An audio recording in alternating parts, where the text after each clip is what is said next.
Bonjour à tous et bienvenue pour cette petite review de l'épisode 7 d'Ahsoka, donc l'avant-dernier. On approche de la fin.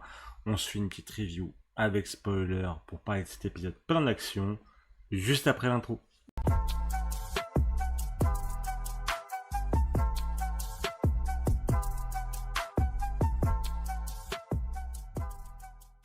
Bon, bah du coup, cet épisode d'Ahsoka, il se passe quoi? Bon, globalement, il y a Ahsoka qui arrive via les baleines dans la nouvelle galaxie, là. Euh, Throne, forcément, l'attendait avec des mines et des chasseurs pour la débusquer, tout ça. Ça chasse les baleines. Ahsoka arrive à se planquer, elle arrive à utiliser la force pour détecter Sabine. Sabine qui est donc avec Ezra, à qui elle révèle pas grand-chose, hein, même rien, basiquement. Et ils se font attaquer du coup par Shin et des mercenaires, enfin des gens qui habitent dans le coin, quoi, des autochtones. Bagarre, c'est la merde parce que Throne il a aussi envoyé des troopers, mais du coup Ahsoka vient les sauver après avoir fait un petit duel comme ça avec Baylan. C'est le bagarre. Et finalement, Throne retire ses troupes parce qu'il pense qu'il a gagné assez de temps. Il se prépare à s'en aller après que Ahsoka ait retrouvé Ezra et Sabine. Et fin de l'épisode. Alors, c'est un épisode où il se passe au final pas grand chose, il faut le dire. C'est beaucoup d'action. On voit Throne en mode semi-tacticien, j'arrive, bam, je vois ça, j'en vois ça, mais en fait mon objectif c'était ça, blablabla. Alors, c'est la définition du personnage de Throne, le tacticien. Le tacticien auquel tu comprends pas forcément tous les objectifs, mais dont toutes les actions en ont plusieurs, etc. Mais je trouve pas ça super bien représenté là, tu vois, c'est un peu à chaque fois en mode ah, j'ai perdu, mais en fait, non, j'ai gagné parce que mon objectif c'était de faire perdre du temps, etc. Bref, c'est pas forcément super bien représenté, je trouve. Enfin, ils veulent le mettre en avant là dans cette série, mais je suis pas convaincu par les plans qu'il a, quoi.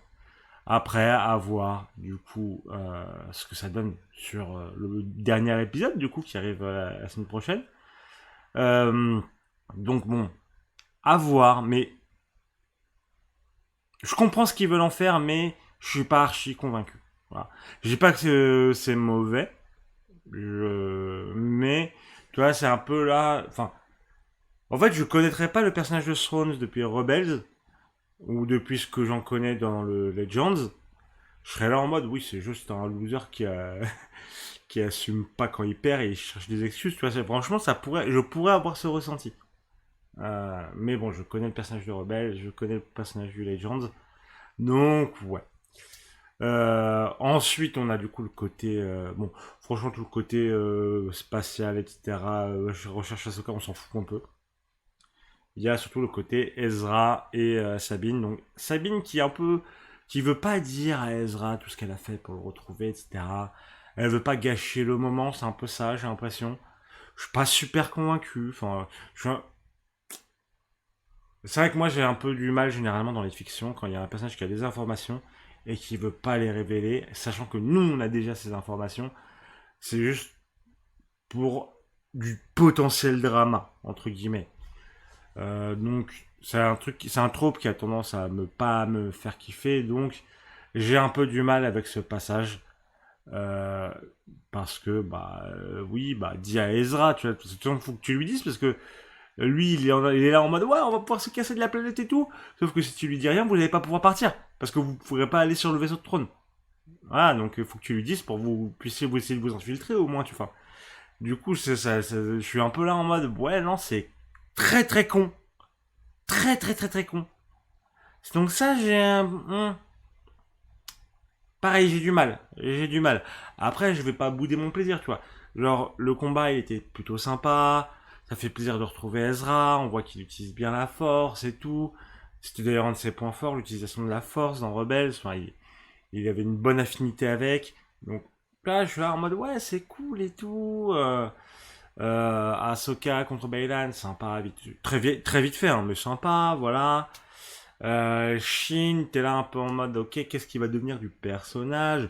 Parce que Baylan, du coup, l'a abandonné. Il lui a dit, écoute, maintenant, nos chemins sont trop différents, va dans ta direction, je vais dans la mienne, bonne chance, des bisous, tout ça, Starful là, hein, voilà. Donc, le personnage de Shin, du coup, il est révoqué par Beylan. Il y a Throne qui voudra pas d'elle, a priori. Et il y a Ahsoka qui lui laisse une porte ouverte, même si, bon, bah voilà, c'est un personnage un peu du côté obscur, on sait pas trop, enfin, certainement un petit peu, enfin, c'est pas une Jedi, mais c'est pas vraiment une Sith non plus, bref. Il y a un truc à faire avec le personnage et j'ai hâte de voir où ça va aller vis-à-vis du personnage de Shin. Honnêtement, c'est un truc qui peut être intéressant. J'attends là-dessus. Ensuite, il y a quoi? Ben en fait, pas tellement grand-chose d'autre, hein. C'est vraiment un épisode très très action. Donc là, le prochain épisode, ça va être Throne qui va se casser.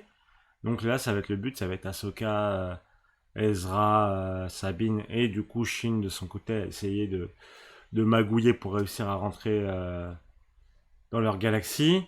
Et de l'autre côté, il y a le plan de Beylan que j'espère on va enfin découvrir parce que de toute façon c'est la dernière fois qu'on va voir le personnage vu que l'acteur est décédé malheureusement.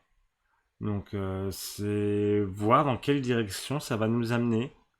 Euh, je sais pas trop. Honnêtement, je sais pas trop. J'espère sincèrement que Filoni va pas se perdre dans son truc. Hein.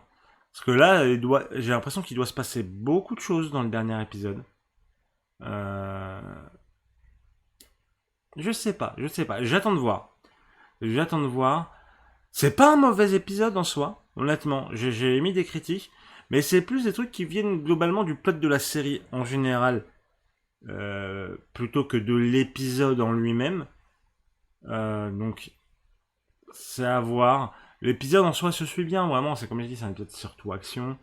De l'action agréable, qui se suit bien. Ah, si, attends, j'ai oublié, il y a aussi le coup de Hera qui passe, entre guillemets, devant une commission de la République. T'as un mec qui est là vraiment en mode non, non, non, mais l'Empire il revient pas. Euh, certainement d'un bord politique que je ne citerai pas. Bref, voilà. Vraiment, non, c'est. Ouais, Hera du coup qui s'en sort parce que t'as en gros Leia qui la sort de là, quoi. Mais bon, pas très intéressant. Honnêtement, pas très intéressant. On voit Sripio, c'est petit fan service, voilà, c'est cadeau, mais voilà, on s'en fout dans les faits. Donc bon, j'attends de voir ce dernier épisode. J'espère que ce sera pas que de l'action, qu'on aura un peu d'éléments de lore, etc., de compréhension, de voir où il veut nous amener, parce qu'on sait que voilà, cette série Ahsoka, ça sert à nous amener à un plus gros projet de réunion avec The Mandalorian, tout ça, tout ça. Donc à voir, à voir, à voir. En attendant, bon bah, voilà, un épisode sympa, un épisode plein d'action, mais j'ai mes petits bémols sur le scénario global de la série. J'attends de voir comment ça va se conclure dans le dernier épisode. Est-ce que tout va faire sens? Est-ce que blablabla? Mais bon, voilà. Donc, en attendant, bon, on se retrouve bientôt pour une prochaine vidéo. N'hésitez pas à liker, à commenter, à me dire ce que vous en avez pensé et à vous abonner, ça ferait super plaisir. En tout cas, à plus. Des bisous.